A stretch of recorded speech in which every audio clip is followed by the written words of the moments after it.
বেশি থাকে, মাসুম, সাইদুল, মিশিদ মনির, এরকম যে জুয়েল, ইলিয়াস, এরকম অনেক আছে, মুবিন অনেক আছে, ফাহাদ, হ্যাঁ, এরা আমার এই ফ্যাক্টরির জন্য ফাইন্যান্সিয়াল, তারপর অনেক আছে, অনেক পরিশ্রম করছে, অত্যন্ত পরিশ্রম করছে।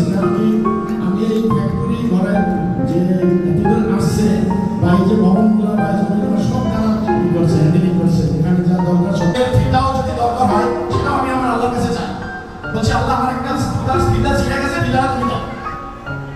কিন্তু তোমাদের আমার ওয়ার্কারদের উদ্দেশ্য বলি, তোমাদের যদি কিছু আমার প্রতি কোনো ক্ষোভ থাকতে পারে, আমার অজান্তে কোনো ভুল হইতে পারে, আমার সাথে সরাসরি এসে কথা বলবা। আমার সাথে আসতে, দেখা করতে, কথা বলতে কোনো বাধা নেই। যে কোনো সময়, যে কোনো মুহূর্তে তোমরা আমার বাসায় যাও, আমার বেডরুমে পর্যন্ত তোমরা যাও, আমার এর ভিতরে কোনো বাধা নেই। আমার সাথে দেখা করতে কোনো অ্যাপয়েন্টমেন্ট কোনো কিছু লাগে না। তাই আমি এই কোম্পানির চলে আসছি 10 বছর, কিন্তু এই ব্যবসার পিছনে আমার শ্বশুর অনেক শ্রম দিচ্ছে, সেও শ্রম দিচ্ছে, তার কাছে আমি কৃতজ্ঞ। আরেকজন আছে আমার, সে তার কাছে আমি দেখি মোহাম্মদ সাদিক তালুকদার, তার আমি অনেক খাইছি,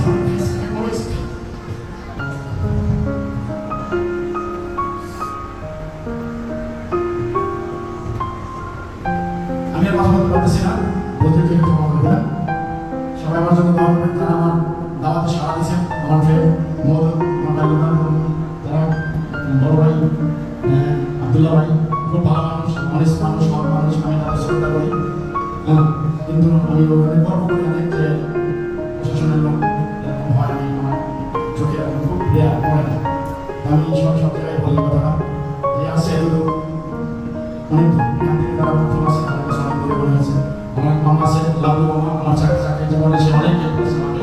আমার আপন একটা লোক জানছে সবসময়। তাই আমার জন্য সবাই দোয়া করবেন, আমি সবাই মন মতো চলতে পারি, আপনাদের চাহিদা পূরণ করতে পারি, আল্লাহর কাছে এটাই দোয়া করবেন। কারণ অনেক আল্লাহ, আমি কিছুই না, আমি সাধারণ একজন বান্দা আল্লাহ। এই বলে আমি আমার বক্তব্য শেষ করছি। আমার মা বাবার জন্য দোয়া করবেন। আল্লাহ হাফেজ।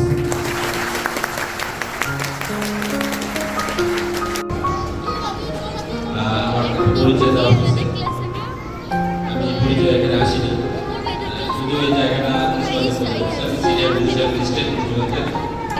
আমি এই পরিচয় এখানে আসিনি, আমি আমার বন্ধুর পরিচয় এসেছি এখানে। ইয়াসিন এবং আমি ছোটবেলা থেকে একই প্রতিষ্ঠানে পড়াশোনা করেছি, তো সেই বন্ধুদের জন্য আসছি। আমরা খুবই ভালো বন্ধু।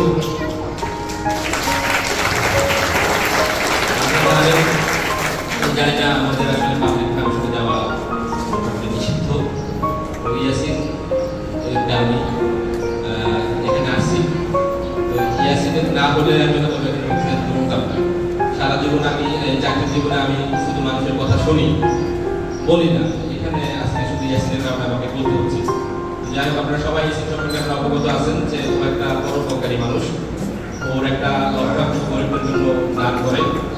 আমার বাড়ি একই জেলায়, তো আমাদের গ্রামে, আমাদের এলাকায় মোটামুটি সে খুবই, সবাই তাকে পছন্দ করে, সবাই তাকে ভালোবাসে।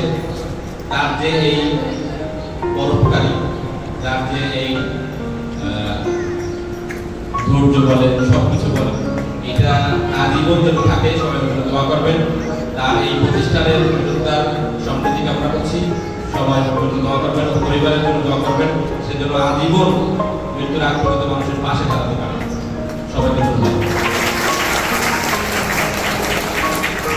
মোহাম্মদ এহসান স্যার, এহসান স্যারকে ওইটাকে এন্টারপ্রাইজের ভবিষ্যৎ এবং কর্মপরিধি, পরিকল্পনা সম্বন্ধে মূল্যবান বক্তব্য রাখার জন্য অনুরোধ করছি।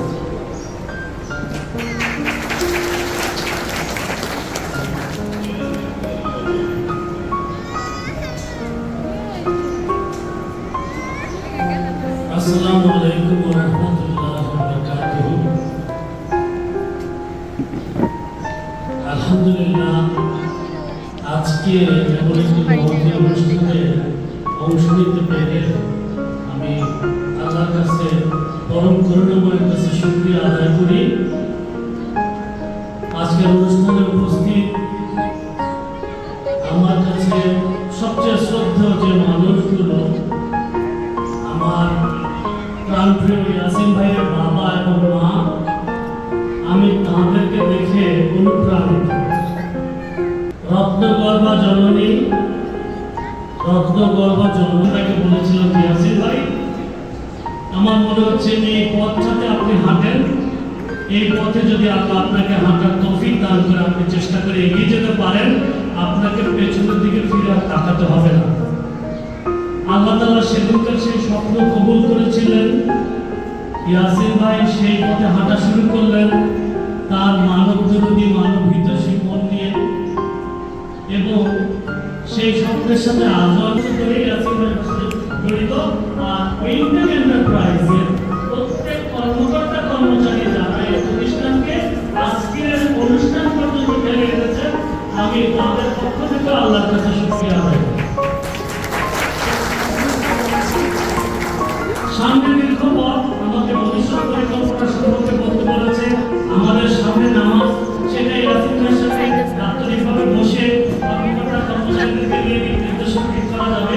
আমি 32 বছর গার্মেন্টস সেক্টরে, ইয়াসির ভাই গার্মেন্টস সেক্টরে বিভিন্ন ব্যাপার নিয়ে কাজ করছেন। ইনশাআল্লাহ আমি তাকে ভবিষ্যৎ কর্মপরিকল্পনা বলে দিব। আপনারা সবাই দোয়া রাখবেন, আপনারা ইয়াসির ভাইয়ের জন্য দোয়া করবেন, পরিবারের সকলে। এবং যেই মোহাম্মতে আল্লাহ তাআলা ইয়াসির ভাইকে এই রাস্তায় নামিয়েছেন, আপনারা সবাই তার সাথে হাতে হাত রেখে আপনাদের অন্তর দিয়ে ইয়াসির ভাইয়ের জন্য দোয়া করবেন। আল্লাহ যাতে ওনাকে পরোপকারী হিসেবে প্রতিষ্ঠা লাভ করতে সাহায্য করে। ওনার কোনো লোভ দেখিনি, বরং উনি ছেড়ে দিয়েছেন, সবকিছু ছেড়ে দিয়েছেন। উনি মানুষকে দিতে পছন্দ করেন। মানুষকে দেওয়ার কোনটা কার?